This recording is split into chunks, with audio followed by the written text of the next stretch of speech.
আজকের টপিকটা হচ্ছে গ্রিন এলগি ইস্যু নিয়ে। অনেকেই গ্রিন এলগি আপনারা ফেস করতেছেন বা আমি নিজেও ফেস করি। এটা আমি সোজা বাংলা হিসেবে বলি, আমি আসলে ট্রাই করে দেখছি ভাই। ঠিক আছে, সোজা বাংলা হিসাব হচ্ছে যদি আপনার লোটেক হয় তাহলে অতিরিক্ত লাইট, যার কারণে আপনার গ্রিন এলগি হচ্ছে। আর যদি মিড টেক হয় তাহলে অতিরিক্ত আপনার লিকুইড ফার্টিলাইজার দেওয়া হচ্ছে। যদি লিকুইড ফার্টিলাইজার ইউজ করে থাকেন বা আপনি যদি লিকুইড ফার্টিলাইজার ইউজ না করে থাকেন তাহলে অবশ্যই আপনার CO2 বেশি হচ্ছে। যদি আপনার দেখা গেলো CO2 যদি ব্যালেন্স থাকে তাহলে লাইট বেশি হচ্ছে। যে কোনো একটা সোজা একদম বাংলা। আর আমরা যারা আসলে লিকুইড ফার্টিলাইজার ইউজ করি, আমরা জাস্ট একটু লিকুইড ফার্টিলাইজার ডোজিং করা কমাই দিই, আশা করি আপনারা ওই রেজাল্ট পাই যাবেন। ঠিক এই যে আমার এখানে আমি আসলে বলছিলাম আপনাদেরকে যে মাস্টার লাইনে আমি শিফট করছি লিকুইড ফার্টিলাইজারে। তো এটার নিউট্রিশন এত বেশি যে এটা প্লান্টসের অবস্থা খুব বেহাল করে দিছে। এটা দেখতেই পারতেছেন একদম গ্রিন এলগি একদম ধরে গেছে আর কি। তো আমি রিসেন্টলি 1 উইক ধরে আসলে পুরোটা ব্যালেন্স করার চেষ্টা করলাম। তো এটা আসলে আমার অলরেডি ব্যালেন্স হয়ে গেছে, বুঝতে পারতেছি আমি। এখন এটা নিয়ে আসলে এই জন্য ভিডিওটা করা যে আমাদের যদি গ্রিন এলগি ইস্যু দেখি, আমি সর্বপ্রথম যেটা বলবো সেটা হচ্ছে যে আপনার লিকুইড ফার্টিলাইজার কমায় দেন, ডোজিংটা 1 উইক কমায় দেন। কমায় দিয়ে দেখেন যে আপনার এটা ঠিক হচ্ছে কিনা। যদি এটা ঠিক না হয়, যদি দেখেন যে সব ঠিক আছে তারপরে ঠিক হচ্ছে না, তাহলে লিকুইড ফার্টিলাইজার যেভাবে কমাই দিয়েছিলেন ওইভাবেই চলবে। এখন আপনি যেটা করবেন সেটা হচ্ছে যে লাইটটা একটু কমাই দিবেন। লাইটটা কমাই দিয়ে দেখবেন যে আসলে ঠিক হচ্ছে কিনা।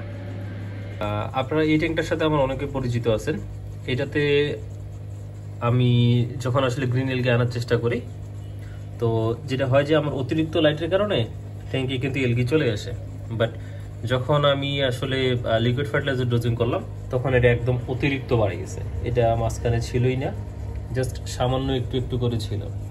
এখন এটাতে গ্রিন এলগি ইস্যুটা এত বেশি হয়ে গেছে যে এটা একটা আসলে বিপজ্জনক একটা বিষয়, যার কারণে লিকুইড ফার্টিলাইজার টোটালি বন্ধ। লাইট যেটা আছে এই ট্যাঙ্কের জন্য এটা আমার পারফেক্ট একটা লাইট। তো আশা করি যে আপনারা জাস্ট লিকুইড ফার্টিলাইজারটা যদি আপনারা ব্যালেন্স করেন তাহলেই আপনার গ্রিন এলগি ইস্যুটা আপনাদের মানে ফলাফল আসলে পাই যাবেন ইনশাআল্লাহ। এটা আমি রিসেন্টলি আসলে প্রায় 1 সপ্তাহ ধরে আর কি দেখলাম আমার এই ট্যাঙ্কেও। আমি যার কারণে আমি চেষ্টা করছি, এটার গ্লাসগুলো অলরেডি একদম গ্রিন হয়ে গেছে এগুলা এই পাশগুলো। তো এতে আমি বুঝতে পারলাম যে এটা হচ্ছে লিকুইড ফার্টিলাইজারের কারণে। লিকুইড ফার্টিলাইজার যদি আপনাদের ইনব্যালেন্স বা অতিরিক্ত হয়, যেটা দেখা গেলো যে প্লান্টস আমাদের নিচ্ছে না, তো তখন এই সমস্যাটা ফেস করতে হয়। আর গ্রিন স্পট এলগিটা ওই সেম ওই লাইট বা আপনার লিকুইড ফার্টিলাইজার যে কোনো একটা কারণে আসতেছে। তো অবশ্যই আপনাদেরকে ট্যাঙ্কটা ব্যালেন্স করে নিয়ে আসতে হবে, তাহলেই এটা হয়ে যাবে। যেমন এইটা একদম ফুল ব্যালেন্স ট্যাঙ্ক। এটা দেখেন এই ট্যাঙ্কে আমার এরকম কোনো গ্রিন এলগি ইস্যু নাই। এই ট্যাঙ্কে সামান্য একটু হয়, সেটা হচ্ছে যে আগে যেগুলো ছিল সেগুলো তো অলরেডি ছিলই আগে, তো এটা খুব একটা ব্যালেন্স করা হয়নি আর কি। তখন প্লান্টস অনেক ভরা ছিল একদম, আপনারা দেখছেন হয়তো বা।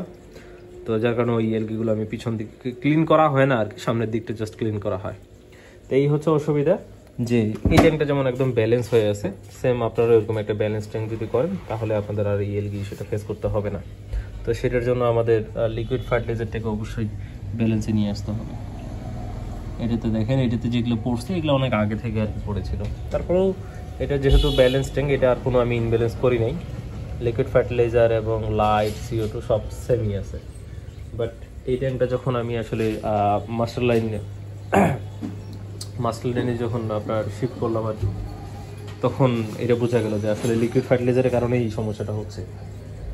এই ট্যাঙ্কে যখন আমি আবার আমার APT3 যখন দেওয়া এখানে ডোজিং করলাম, তখন বুঝতে পারলাম যে হ্যাঁ এইটা আর এই ট্যাঙ্কটাও। তো আমি 3টা ট্যাঙ্কে অলরেডি আপনার চেক করে দেখছি যে এখানে গ্রিন এলগি ইস্যুটা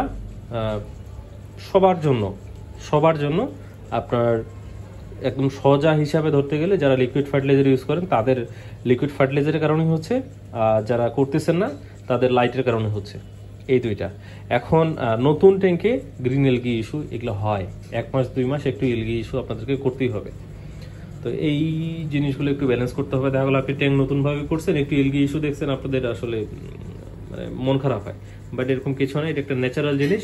আপনি 1 মাস 2 মাসে ট্যাঙ্কে এলগি আসবেই, যে কোনো কারণে, যে কোনো একটা জাস্ট 19 থেকে 20 হবে ট্যাঙ্কে এলগি আসবে, এটা ন্যাচারাল। তো এটা নিয়ে আসলে খুব একটা হাইপার হওয়ার মতো কিছু নাই। আজকে এতটুকুই ছিল, আর ডিটেলস বলার মতো কিছু নাই এখানে, কারণ আমি যেটা রেজাল্ট পাইলাম আমি সেটাই আপনাদের সাথে শেয়ার করলাম। তো আসলে বিষাদে এটা নিয়ে আর ডিটেলস আলোচনা করার মতো কিছু নাই। আর এলগি ইস্যু নিয়ে একটা চিন্তা করছিলাম যে একটা সিরিজ আর কি করা যায়, যেমন অনেকগুলোতে এলগি আছে আমাদের, বাট আমার ট্যাঙ্কে ওরকম কোনো এলগি ইস্যু আমি পাই নাই, জাস্ট এই গ্রিন এলগি ইস্যুটা পাইলাম, যার কারণে আসলে ভিডিওটা করলাম। এবং কি এটার তো আমি আপনাদেরকে রেজাল্টও দিলাম, হয় লাইট আপনারা পাওয়ার কমায় দেন, আর না হলে লিকুইড ফার্টিলাইজার ব্যালেন্স করে নিয়ে আসেন। দেখা গেলো যে আপনি 1 ml দিতেন, সেটা আপনি এখন 0.5 ml দিবেন, দিয়ে 1 সপ্তাহ চেক করে।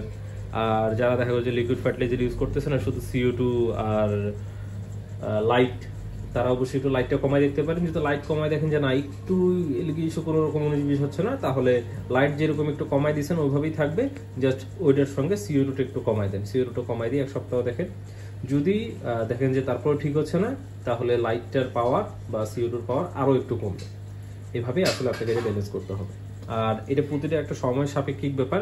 আমি কোনো রকম কেমিক্যাল আসলে ইউজ করি না, হাইড্রোজেন পারক্সাইড বলেন বা APT ফিক্সড বলেন, আমি এগুলো কোনো কিছু ইউজ করি না। তাই আসলে আমার কাছে এগুলো নিয়ে কেউ যদি ধারণা চান, তাও আমি দিতে পারবো না, কারণ এগুলো জিনিস আমি ইউজই করি না। আমি দেখা গেলো যে যদি আমি খুব সমস্যায় পড়ি, তো আমি সোজা ওয়াটার চেঞ্জ শুরু করে দিই। তো আজকে এই পর্যন্তই। আবার একটা কথা আমি আসলে ভিডিওটা শেষ করতে চাইছিলাম, বাট আমি বলতে ভুলে গেছি, সেটা হচ্ছে যে আপনারা গ্রিন এলগির আরও একটা ভালো কাজ করতে পারে, সেটা হচ্ছে যে স্নেল এড করতে পারেন, ন্যারাটেল স্লিনগুলো যেগুলো পাওয়া যায় ওগুলা, আর সে এড করতে পারেন। সের থেকে গ্রিন এলগিটা সব থেকে ভালো খায় হচ্ছে অটো ফিশ। আপনার অটোটা সব থেকে বেস্ট আমি বলবো। অটোটা আপনারা প্রাইসও একটু বেশি পড়ে, 450-500 টাকার মতো মানে পেয়ার পড়ে, আপনারা ওইটা নিতে পারেন, ওইটাই সব থেকে আসলে ভালো হয়, আপনারা ট্রাই করে দেখেন। আর একটা বিষয় সেটা হচ্ছে যে ফিশ অ্যাড করতে যদি আপনার মানে অ্যামাউন্ট বা এদিকে যদি ঘাটতি হয়, তাহলে আমি বলবো যে আপনার ওয়াটার চেঞ্জ এবং কি রেগুলার একটু ফলো করে দেখেন আর কি, যে কোথায় কি ইনব্যালেন্স হচ্ছে, তাহলেই নর্মালি কিন্তু আপনার ঠিক হয়ে যাবে। আর ট্যাঙ্কে শ্রিম, ব্ল্যাক মলি এগুলো রাখতেই পারেন, সঙ্গে রেমশন, স্নেল এগুলো রাখলেই আপনার আশা করি যে 50%-এর থেকে অনেক বেশি আপনার এলগি ইস্যুটা ঠিক হয়ে যাবে আশা করি। এখানে ভিডিওটা দেখতে পাচ্ছেন, এই ট্যাঙ্কটা কিন্তু আমি বলছিলাম যে এটা হচ্ছে নতুনভাবে রিস্কেপ করা হয়েছে। নতুন রিস্কেপ মানেই হচ্ছে নতুন ট্যাঙ্ক, আর নতুন ট্যাঙ্কে এলগি হবে না এটা আসলে মানাই যায় না, এলগি আসবেই। এখানেও সেম ওই গ্রিন এলগি ইস্যুটাই হয়েছে। তো এখানে আমার CO2 ঠিক আছে, আপনার লিকুইড ফার্টিলাইজারও ঠিক আছে, ট্যাঙ্ক যেহেতু নতুন গ্রিন এলগি একটু আসবেই। এখন যেভাবে ব্যালেন্স করে রাখছি সেম এই ব্যালেন্সটাই আমি রাখে দিব। এটা যখন রাখে দিব দেখবেন যে এটা যখন আপনি গ্রিন এলগিটা সবসময় রিমুভ করতেছেন, ওয়াটার চেঞ্জ দিচ্ছেন, এটা এক সময় দেখা গেলো 15 দিন বা 1 মাস হয়তো বা আপনার একটু কষ্ট করতে হবে, তারপরে দেখবেন যে একদম ফুল ক্লিন। তো এইভাবেই করে দেখতে পারেন, আশা করি কাজে দেবে।